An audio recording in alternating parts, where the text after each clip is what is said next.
প্রতিটা ম্যাচ, প্রতিটা মুহূর্ত, জয়ের উল্লাস আর হারের নীরবতা। মাঠের খেলা, টেবিলের খেলা, আবেগ, অ্যাকশন আর বিশ্লেষণ। খেলা যেমন, খবর তেমন গরমাগরম। ওয়েলকাম টু স্টার প্লে, সাথে আছে আমি সারা মাহবুব। শুরুতেই শিরোনাম। বাফুফের সাথে সুরাহা হলেও অনুশীলন ক্যাম্পে ফেরেননি অনূর্ধ্ব 20 দলের কোচ জেরার্ড জোন্স, করলেন দায়িত্বে অবহেলা। খ্যাপ খেলে ইনজুরিতে পড়লে দায়িত্ব নেবে না ফেডারেশন, কড়া বার্তা দিলেন ক্রীড়া প্রতিমন্ত্রী।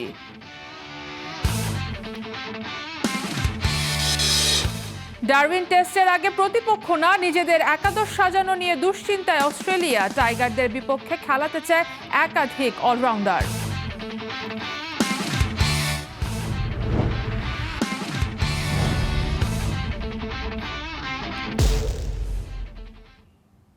শুরুতেই ফুটবল। বেতন ইস্যুতে ক্যাম্প ছেড়ে ঢাকায় আসা জেরার্ড জোন্স এখনও ফেরেননি ক্যাম্পে। বাফুফের চুক্তির নিয়ম ভঙ্গ করে অনুশীলনের জন্য আসা ফুটবলারদের ফেলে জেরার্ডের এমন কার্যক্রম জন্ম দিচ্ছে সমালোচনার। শাহিন আলমের ক্যামেরায় যশোর থেকে বিস্তারিত জানাচ্ছেন ইয়াসির আরাফাত সবুজ। রোববার রাতে জেরার্ড জোন্স অনূর্ধ্ব 20 দলের ক্যাম্প ছেড়েছেন এবং এখন পর্যন্ত তিনি এই যশোরের শামসুল হুদা একাডেমি, যেখানে অ্যাডাম আব্বাসদের ক্যাম্প হচ্ছে, সেখানে তিনি যোগ দেননি। এবং এর মাঝে তিনি যে কাণ্ডগুলো ঘটিয়েছেন, তিনি বাফুফেকে যেভাবে দোষারোপ করেছেন, সেখানে আসলে তার পেশাদারিত্বের কিছুটা প্রশ্ন তোলা যায় কিনা। এখানে বাফুফেকে আসলে কিছুটা সমালোচনা শুনতে হচ্ছে এবং সেগুলো তারা প্রাপ্য হিসেবেই শুনছে। কারণ বাফুফের পক্ষ থেকে যদি জোন্সের সাথে ব্যাপারগুলো আরও ভালোভাবে বা ক্লিয়ারভাবে যদি ডিল করা হতো, তাহলে হয়তো এই দিন আসতো না বা এই ব্যাপারগুলো বাফুফেকে দেখতে হতো না। বাফুফের সাথে তার ডিল বা চুক্তিটা আসলে কেমন ছিল? বাফুফের সাথে তার চুক্তি ছিল যে 10 তারিখের মধ্যেই বেতনটা তার অ্যাকাউন্টে চলে যাবে এবং 10 তারিখের মধ্যেই কিন্তু তার বেতনটা কিন্তু তার অ্যাকাউন্টে চলে গেছে। এবং এখানে বড় সমস্যাটা আসলে হয়েছিল কোথায়? এখানে বড় সমস্যাটা হয়েছিল তার যে অ্যাকাউন্ট, তার অ্যাকাউন্ট থেকে টাকাটা তার দেশের যে অ্যাকাউন্ট রয়েছে বা তার পরিবারের কাছে যে অ্যাকাউন্টে টাকাটা পাঠাবে, এইখানে এই টাকাটা পাঠাতে কিছুটা বিলম্ব হচ্ছিল। এবং যেটা তিনি আসলে টাকাটা পাওয়ার পরের যে পোস্ট, সেখানে তিনি কিন্তু এই ব্যাপারটা খুব ভালোভাবেই উল্লেখ করে দিয়েছেন যে ব্যাংকিং কিছু ইস্যু বা ব্যাংকিং ঝামেলার কারণেই আসলে টাকাটা পেতে তার সমস্যা হচ্ছিল।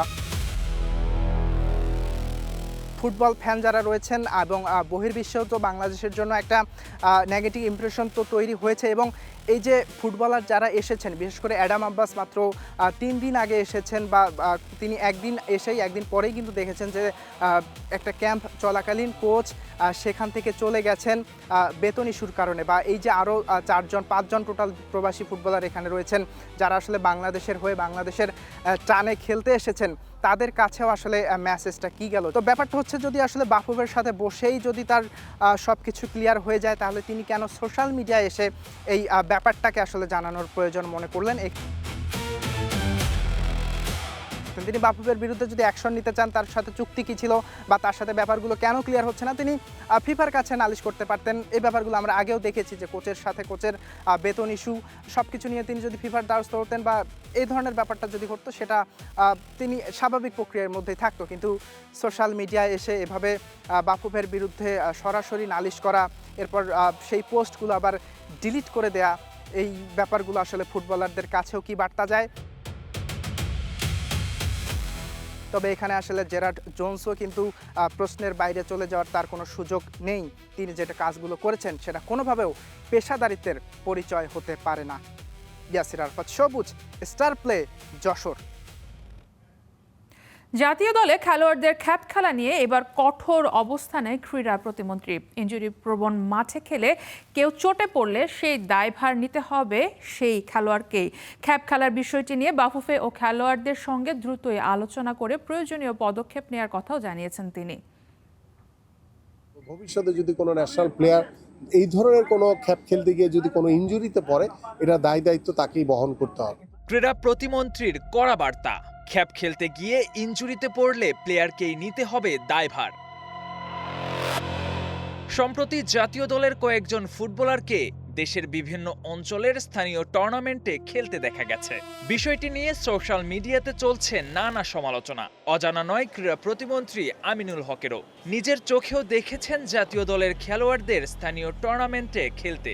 প্রমাণ আমি নিজেই, কারণ আমার নিজের চোখে আমি দেখেছি যে টাঙ্গাইলের মতো জায়গায় এবং ঝিনাইদহের মতো জায়গায় আমার সামনে আমার ন্যাশনাল প্লেয়াররা খেলেছে। ইনজুরি প্রবণ মাঠে জাতীয় দলের খেলোয়াড়দের খেলতে দেখে ব্যথিত হয়েছেন ক্রীড়া প্রতিমন্ত্রী। তাই বাফুফে ও খেলোয়াড়দের উদ্দেশ্যে তার প্রশ্ন, সরকারের দেওয়া ক্রীড়া ভাতা পাওয়ার পরও কেন এমন পদক্ষেপ? আমার কোশ্চেনটা হচ্ছে সেই প্লেয়ারদের কাছে, এবং আমি বাফুফের কাছেও প্রশ্নটা রাখবো যে যেখানে আমরা খেলোয়াড়দেরকে পেশাগত স্বীকৃতি বাবদ আমরা ক্রীড়া ভাতা প্রদান করছি, সরকার তাদেরকে মাসিক ভাতা দিচ্ছে, তো সেই ক্ষেত্রে খেলোয়াড়দের খেলতে যাওয়াটা কতটুকু সমীচীন হয়েছে? এ বিষয়ে খুব দ্রুতই বাফুফে সভাপতি তাবিথ আওয়ালের সঙ্গে কথা বলতে চান তিনি। খেলোয়াড়দের সতর্ক করার পাশাপাশি বিষয়টি বন্ধে নেবেন প্রয়োজনীয় পদক্ষেপ। ব্যস্ততার কারণে এখন পর্যন্ত আমাদের বাংলাদেশ ফুটবল ফেডারেশনের সভাপতির সাথে কথা বলতে পারিনি, বাট আমি দ্রুতই তার সাথে হয়তো বা 2-1 দিনের ভিতরে কথা বলে যেই খেলোয়াড়রা বিভিন্ন জায়গায় গিয়ে তারা খেলেছে সেই বিষয়টি তারা নজরে এনে তাদেরকে সতর্ক করা। তবে সতর্কতার পরও জাতীয় দলের কোনো প্লেয়ার স্থানীয় টুর্নামেন্টে খেলে ইনজুরিতে পড়লে সেই দায়ভার ওই খেলোয়াড়কেই নিতে হবে বলে কড়া বার্তা দিয়েছেন ক্রীড়া প্রতিমন্ত্রী। এখন দেখার বিষয় তার এই নির্দেশের পর বাফুফে ও জাতীয় দলের খেলোয়াড়রা কি পদক্ষেপ নেন। KM Sony, star play. এবারে ক্রিকেটের খবর। 22 বছর পর ডারউইনে ফিরছে টেস্ট ক্রিকেট, আর প্রথম ম্যাচেই পূর্ণশক্তির দল নিয়ে মাঠে নামতে প্রস্তুত অস্ট্রেলিয়া। তবে বাংলাদেশের বিপক্ষে সিরিজ শুরুর আগে অস্ট্রেলিয়ার দুশ্চিন্তা প্রতিপক্ষকে নিয়ে নয়, বরং নিজেদের একাদশ নিয়েই। ডারউইন টেস্টের আগে অস্ট্রেলিয়ার 13 জনের স্কোয়াডে জায়গা পেয়েছেন অভিজ্ঞ ও তারকা ক্রিকেটাররা, কিন্তু একাদশে জায়গা হবে মাত্র 11 জনের। আর সেখানেই তৈরি হয়েছে সবথেকে বড় প্রশ্ন, কারা থাকবেন আর কারা বসবেন বাইরে। প্যাট কামিন্সের নেতৃত্বে স্কোয়াডে আছেন Steve Smith, Travis Head, Marnus Labuschagne, Mitchell Starc, Josh Hazlewood ও নাথান লায়নের মতো তারকারা। বাংলাদেশের বিপক্ষে প্রথম টেস্টে অস্ট্রেলিয়ার সম্ভাব্য একাদশে ওপেনিংয়ে থাকবেন ওয়েদারল্যান্ড ও ট্র্যাভিস হেড, 3-এ মার্নাস লাবুশেন, 4-এ স্টিভ স্মিথ, 5-এ ক্যামেরন গ্রিন, 6-এ অ্যালেক্স ক্যারি। স্পিনে আছেন অভিজ্ঞ নাথান লায়ন, আর কামিন্স, স্টার্ক, হ্যাজেলউডের সাথে চতুর্থ পেসার নাকি বাড়তি অলরাউন্ডার, সেটিও হতে পারে গুরুত্বপূর্ণ সিদ্ধান্ত। ডারউইন টেস্টের আগে নিজেদের একাদশ নিয়েই চিন্তায় পড়েছে অস্ট্রেলিয়া। বিউ ওয়েবস্টার আর ক্যামেরন গ্রিন দুজনই অলরাউন্ডার, দুজনই ব্যাটিং বোলিং দুই বিভাগেই অবদান রাখতে পারেন। আর তাই একাদশের দুজনকে একসাথে খেলানো হবে নাকি একজনকে বাইরে রাখতে হবে, এই সিদ্ধান্ত নিয়েই এখন অস্ট্রেলিয়ার নির্বাচকদের ভাবতে হচ্ছে। ক্যামেরন গ্রিনের সামর্থ্য নিয়ে প্রশ্ন নেই, কিন্তু অ্যাশেজে তার পারফরমেন্স ছিল প্রত্যাশার নিচে। অন্যদিকে বিউ ওয়েবস্টার নিজের জায়গা তৈরি করেছেন ধারাবাহিক পারফরমেন্সে। ব্যাট হাতে তার গড় 41-এর বেশি, বল হাতেও গড় 25-এর কাছাকাছি। ওয়েবস্টারের দাবি শুধু অলরাউন্ডার হিসেবেই নয়, ব্যাটার হিসেবেও তিনি একাদশে জায়গা পাওয়ার যোগ্য। সেই সাথে দুই অলরাউন্ডার খেলার সুযোগও বড় করে দেখছেন তিনি। একসঙ্গে দুজন খেলতে না পারার কারণ দেখি না। প্রথম 7 জনের মধ্যে বল হাতে আরও বিকল্প থাকাটা অবশ্যই একটি বড় সুবিধা, এবং আমি এটাকে সরাসরি প্রতিযোগিতা হিসেবে দেখি না। আমরা দুজনেই যদি ব্যাট হাতে আমাদের দুজনের প্রধান দক্ষতা দিয়ে এবং ফিল্ডিংয়ে ভালো খেলতে পারি, তাহলে অধিনায়কের জন্য এটি কেবল আরও বিকল্প এবং সুবিধাই যোগ করে। ক্রিকেট অস্ট্রেলিয়া একাদশের বিপক্ষে বাংলাদেশ মাত্র 54 রানে অল আউট হয়েছে। টাইগারদের ব্যাটিং নিয়ে প্রশ্ন উঠলেও অস্ট্রেলিয়ার পেস আক্রমণের আত্মবিশ্বাস বেড়েছে কয়েক গুণ। একদিকে তারকা ও অভিজ্ঞতা, অন্যদিকে সাম্প্রতিক ফর্ম, এই দুইয়ের সমীকরণ মিলিয়েই ডারউইনে একাদশ সাজাতে চাইছে অস্ট্রেলিয়া। সারা মাহবুব, স্টার প্লে। এদিকে বিশ্রাম শেষে আবার অনুশীলনে ফিরেছে টাইগাররা। স্বস্তির খবর মিলেছে লিটন আর তাইজুলকে নিয়ে। প্রথম টেস্টেই তাদের পাওয়ার ব্যাপারে আশাবাদী টিম ম্যানেজমেন্ট। ডারউইনের মারারা ক্রিকেট গ্রাউন্ডসে প্রথমবার অনুশীলন করেছে অস্ট্রেলিয়া। ছিল দু দলের ফটো সেশনও। ভিন্ন আমেজে পোজ দিয়েছেন তাসকিন, অ্যালেক্স ক্যারিরা। পেছনে নীলাভ জলরাশির সামনে ডারউইনের বিখ্যাত লামেরো বিচ, মাথার ওপর সূর্যের তাপপ্রবাহ, তা ঢাকার আপ্রাণ চেষ্টা। তবে অস্ট্রেলিয়ার সৌন্দর্য ভুলিয়ে দেবে ক্লান্তি। তার উপর হাতে যদি থাকে সুস্বাদু আম, তবে তো সোনায় সোহাগা। বলের মতোই তা স্পিন করে দেখালেন টাইগার পেসার তাসকিন। একদিন বিশ্রাম শেষে মারারায় আবারও অনুশীলন, মাঝে একটা ম্যাচও খেলেছে বাংলাদেশ দল। তবে অজিদের তৃতীয় সারির দলের বিপক্ষেও হেরেছে ইনিংস ব্যবধানে। কিন্তু মূল লড়াইয়ে মাঠে নামার আগে তারা ভুলে যেতে চায় সব ভুলগুলো। এদিন অনুশীলন শেষে অজি গণমাধ্যমের আগ্রহের কেন্দ্রে পেসার তাসকিন। তবে তারও আগে অ্যালেক্স ক্যারির সঙ্গে খুনসুটি। ক্রিকেট অস্ট্রেলিয়ার পেজের প্রমোতে দিলেন বিশেষ পোজ। ছিপ হাতে দুজনেই ধরেছেন মাছ। সেখানে অবশ্য ক্যারিকে হারিয়ে ঢাকা এক্সপ্রেসের বাজিমাত। এভাবেই কাটল দীর্ঘ সময়। ততক্ষণে বিকেলের আলসে রোদ পশ্চিম আকাশে হেলে পড়েছে। পুরো পরিবেশ যেন আরো জীবন্ত। তাসকিন যার মধ্যমণি। প্রশ্ন, ডারউইন টেস্টে টাইগারদের মধ্যমণি হতে পারবেন তো তাসকিন? তবে সেখানে ঠিকই মিলেছে স্বস্তির খবর, সেটা দুই ইনজুর্ড ক্রিকেটার তাইজুল আর লিটনকে নিয়ে। এদিন পুরোদমে অনুশীলন না করলেও প্রথম টেস্টেই তাদের পাওয়ার ব্যাপারে আশাবাদী টাইগার ম্যানেজমেন্ট। পুরো আপডেট পেতে অপেক্ষাটা আরও একটা দিন। এদিন মারারায় প্রথমবার মতো অনুশীলন করেছে ক্রিকেট অস্ট্রেলিয়াও। তবে প্রথম দিন বলেই ঐচ্ছিক অনুশীলন ছিলেন পেসারদের সবাই। চোখ রাঙাচ্ছেন স্টার্ক, হ্যাজেলউড, বোল্যান্ডরা। 13ই আগস্ট মূল লড়াই মাঠে নামার আগে এই ডিএক্সি অ্যারেনায় আরও দুটো সেশন অনুশীলনের সুযোগ পাবে দুই দল। বৃহস্পতিবার 2 ম্যাচ সিরিজের প্রথম test. Mahbub Rimon, star play. AFC women's champions লিগে খেলতে মালয়েশিয়া যাওয়ার আগে দ্বিতীয় দিনের মতো অনুশীলন করেছে রাজশাহী স্টার্স এফসি। গেল নারী ফুটবল লিগের সর্বোচ্চ গোলদাতা আলপি আক্তার বলছেন, বড় মঞ্চেও তিনি চমক দেখাতে চান। এশিয়ার ক্লাব ফুটবলের বড় এই মঞ্চে নিজেদের সামর্থ্যের প্রমাণ দিতে কতটা প্রস্তুত টিম রাজশাহী, জানাচ্ছেন তানজিম ঐশী। এশিয়ার ক্লাব ফুটবলের সবচেয়ে বড় মঞ্চে অভিষেকের অপেক্ষা। সময় যত এগুচ্ছে ততই রাজশাহী স্টার্স এফসির বাড়ছে প্রস্তুতির তীব্রতা। এএফসি উইমেন্স চ্যাম্পিয়ন্স লিগের প্রিলিমিনারি স্টেজ সামনে রেখে দেশের মাটিতে তৃতীয় দিনের মতো অনুশীলন সেরেছে বাংলাদেশ নারী ফুটবল লিগের বর্তমান চ্যাম্পিয়নরা। কমলাপুর স্টেডিয়ামে এদিনও ছিল চনমনে পরিবেশ। রৌদ্রোজ্জ্বল আবহাওয়ার মধ্যেই ফুটবলারদের নিয়ে মাঠে দীর্ঘ সময় কাজ করেছেন কোচ গোলাম রব্বানী ছোটন। প্রথম 2 দিন অনুশীলনে শারীরিক সক্ষমতা, দলীয় সমন্বয়ের ওপর জোর দেওয়া হলেও এদিনের সেশনে বেশি গুরুত্ব পেয়েছে ম্যাচ পরিস্থিতি, পাসিং, পজিশনিং আর আক্রমণ ভাগের সমন্বয়। আগের রাতে ঢাকায় পৌঁছেছেন দলের নেপালি ডিফেন্ডার বিমলা বিকেও। সব মিলিয়ে দলের সহকারী কোচ মোহাম্মদ জহির ইকবাল জানিয়েছেন, টিম রাজশাহী নিয়ে তারা আশাবাদী। চাপমুক্ত থেকেই চলছে অনুশীলন। আমাদের কোনো চাপ নেই। আমাদের মেয়েদেরকে একটাই কথা বলছি আমরা অনুশীলনে, তোমরা তোমাদের সর্বোচ্চটা দিবা, বাড়তি চাপ নিবা না। তোমরা যদি তোমাদের সর্বোচ্চটা দিতে পারো, আমরা আশাবাদী টিমের রেজাল্ট হবেই হবে ইনশাল্লাহ। গেল নারী ফুটবল লিগে রাজশাহীর ফরওয়ার্ড আলপি আক্তার ছিলেন টুর্নামেন্টের সর্বোচ্চ গোলদাতা। এশিয়ার বড় মঞ্চেও সাফল্য কি ধরে রাখতে পারবেন?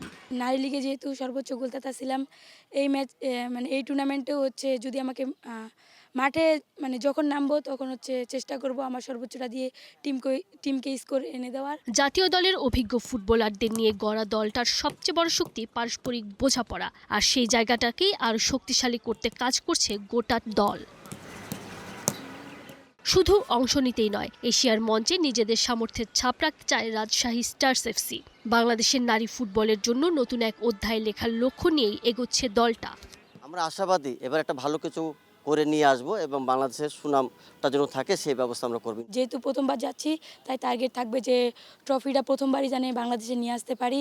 আগামী 17 আগস্ট থেকে মালয়েশিয়ায় শুরু হবে এএফসি উইমেন্স চ্যাম্পিয়ন্স লিগের preliminary stage.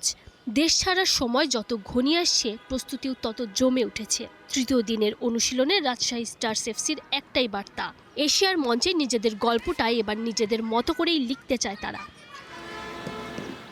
Tanzim Oishi, star play. আসন্ন এএফসি উইমেন্স চ্যাম্পিয়ন্স লিগে প্রতিপক্ষ শক্তিশালী হলেও নিজেদের দুর্বল ভাবতে রাজি নন রাজশাহী স্টার্স এফসির নেপালি ডিফেন্ডার বিমলা বিকে। ঢাকায় পৌঁছে এমন মন্তব্য করেছেন তিনি। রাজশাহী স্টার্স এফসির হয়ে এশিয়ার বড় মঞ্চে খেলতে পারাকে গর্বের বিষয় বলেও মনে করেন এই নেপালি তারকা। হজরত শাহজালাল আন্তর্জাতিক বিমানবন্দর, যাত্রীর ভিড় ঠেলে সামনে এলেন নেপালি ফুটবলার বিমলা বিকে। রাজশাহী স্টার্স এফসির হয়ে এএফসি উইমেন্স চ্যাম্পিয়ন্স লিগে খেলবেন। দক্ষিণ এশিয়ার সেরা ডিফেন্ডারদের একজন। বিমানবন্দরে তাকে স্বাগত জানালেন স্বয়ং টিম ম্যানেজার, সঙ্গে ছিলেন সহকারী কোচও। এফসির মতো বড় মঞ্চে খেলতে পারার এই সুযোগটাকে গর্বের বলেই মনে করছেন বাংলাদেশ লিগের ডিফেন্ডিং চ্যাম্পিয়ন দলের এই ডিফেন্ডার। রাজশাহীর হয়ে দ্বিতীয়বারের মতো খেলতে আসলাম, সেজন্য আনন্দটা বেশি। তবে এএফসির কাপে খেলবো, তাতে আমি আরো বেশি উৎসাহী হয়েছি। এশিয়ার মতো বড় মঞ্চে খেলাটা সত্যিই গর্বের, যেখানে রাজশাহী তথা বাংলাদেশ প্রথমবারের মতো খেলছে। সেই দলটার অংশীদার হতে পেরে আমি সত্যি গর্বিত। হাতে সময় খুব বেশি নেই। 17 আগস্ট এফসি উইমেন্স চ্যাম্পিয়ন্স লিগে লাল সবুজের প্রতিনিধিদের প্রথম প্রতিপক্ষ ভারতের ইস্টবেঙ্গল। 20 আগস্ট স্বাগতিক সাভা এফএ আর 23 আগস্ট গুয়ামের রোভার্স এফসি। সে যাই হোক, কোনো দলকেই ছাড় দিতে রাজি নন এই ফুটবলার। দেখুন, আমরা প্রতিপক্ষকে মোটেও দুর্বল ভাবিনি। তার মানে এই নয় যে আমরা দুর্বল। আমরা প্রতিটি ম্যাচ জিতেই গ্রুপ চ্যাম্পিয়ন হয়ে পরের রাউন্ডে যেতে চাই। সেজন্য আপনাদের সাপোর্ট চাই। প্রতিপক্ষের শক্তি নিয়ে ভাবনা নয়, নিজেদের সামর্থ্যেই বিশ্বাস রাখতে চান বিমলা। ইতিহাসের নতুন এই অধ্যায়ে প্রতিটি ম্যাচে নিজেদের সেরাটা উজাড় করে দিয়ে রাজশাহী স্টার্সকে পরের রাউন্ডে নিয়ে যাওয়াই এখন এই নেপালি ডিফেন্ডারের লক্ষ্য। আর সেই লড়াইয়ে মাঠে নিজেদের সামর্থ্যের প্রমাণ দিতে মুখিয়ে আছেন তিনি। Mushfiqur Rahman, star play. 4 বছর পর আন্তর্জাতিক ফুটবলের দরজা খুলেছে ফর্টিস এফসির সামনে। বিকেল 3টায় বসুন্ধরা কিংস অ্যারেনায় এএফসি চ্যালেঞ্জ লিগের প্লে অফ ম্যাচে কিরগিজস্তানের দল এফসি মুরাস ইউনাইটেডের মুখোমুখি হবে দলটি। এই ম্যাচে জয় পেলেই সরাসরি মিলবে মূল পর্বের টিকিট। দলবদলের ধাক্কা ও নতুন স্কোয়াড নিয়ে অভিষেকেই ইতিহাস গড়তে মরিয়া বাংলাদেশের ক্লাবটি। বিস্তারিত গোলাম মোর্শেদের রিপোর্টে। হুট করেই খুলে গেছে এএফসি চ্যালেঞ্জ লিগের দরজা, আর সেই সুযোগকে ইতিহাসে পরিণত করতে মরিয়া ফর্টিস এফসি। ঘরোয়া দলবদলের ব্যস্ততার মাঝেই 7 ফুটবলারকে হারিয়ে চাপ ছিল দলটির ওপর। তবে সেই চাপকে শক্তিতে রূপ দিয়ে নতুন স্কোয়াড সাজিয়েছেন কোচ মাসুদ পারভেজ কায়সার ও ফর্টিস ম্যানেজমেন্ট। সবচেয়ে বড় ডিফিকাল্টিস ছিল প্লেয়ার্স রিক্রুটমেন্ট। প্রায় 7 জন প্লেয়ার অন্য টিমে দলবদল করে নিয়েছিল, যার ফলে রিক্রুটমেন্টটা আমাদের জন্য রিয়েলি চ্যালেঞ্জ হিসেবে দাঁড়াইছিল। আমি কোনো অজুহাত দিতে চাই না। আমরা যতটুকু সময় পেয়েছি, যেই সহযোগিতা পেয়েছি, আমরা এখন রেডি কালকের ম্যাচের জন্য। ঘরোয়া ফুটবল আর এএফসি চ্যালেঞ্জ লিগ দুই মঞ্চের পার্থক্যটা ভালোভাবেই জানেন ফর্টিসের এই কোচ। প্রতিপক্ষ মুরাস ইউনাইটেড গত আসরের সেমিফাইনালিস্ট। গেলবার বাংলাদেশের মাটিতেই আবাহনীকে হারিয়ে নিজেদের শক্তির প্রমাণও দিয়েছে কিরগিজ ক্লাবটি। তাই প্রতিপক্ষ নিয়ে গভীর বিশ্লেষণেই প্রস্তুত হয়েছে ফর্টিস। এবার কৌশলেও চমক রেখেছে স্বাগতিকরা। বসুন্ধরা কিংস অ্যারেনায় ম্যাচটি হবে বিকেল 3টায়। শ্রাবণের তপ্ত রোদে অনুশীলন করা বাংলাদেশের ফুটবলারদের অভ্যস্ততার বিপরীতে কিরগিজদের জন্য এই গরমই হতে পারে বড় চ্যালেঞ্জ। অবশ্যই যেহেতু ওরা শীতপ্রধান দেশ, আমরা প্রত্যেকটা ম্যাচের আগে জয়ের জন্য হেড কোচ ট্রাই করে কোনো না কোনো ফাঁক ফুকর বের করতে পারে কিনা, এটা তারই একটা অংশ। এফসি কাপে আমরা শুধু অংশগ্রহণের সীমাবদ্ধ চাচ্ছি না, আমরা চাই ভালো একটা কম্পিটিটিভ ফুটবল খেলতে এবং ম্যাচ জয়ের জন্য আমরা সর্বাত্মক চেষ্টা করব।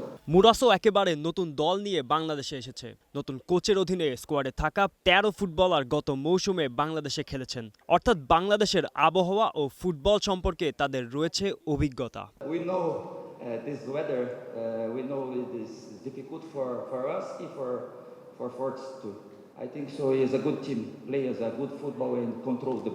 তবু নিজেদের মাঠের সুবিধা কাজে লাগিয়ে গতবারের সেমিফাইনালিস্টকে থামাতে চায় ফর্টিস। 4 বছরের মাথায় প্রথম আন্তর্জাতিক মঞ্চে পা রাখা দলটির সামনে এখন একটাই লক্ষ্য, অভিষেকটা স্মরণীয় করা। গোলাম মোর্শেদ, স্টার প্লে। আজকে খেলাও থামবে না, খবরও না। স্টার প্লে সাথেই থাকুন।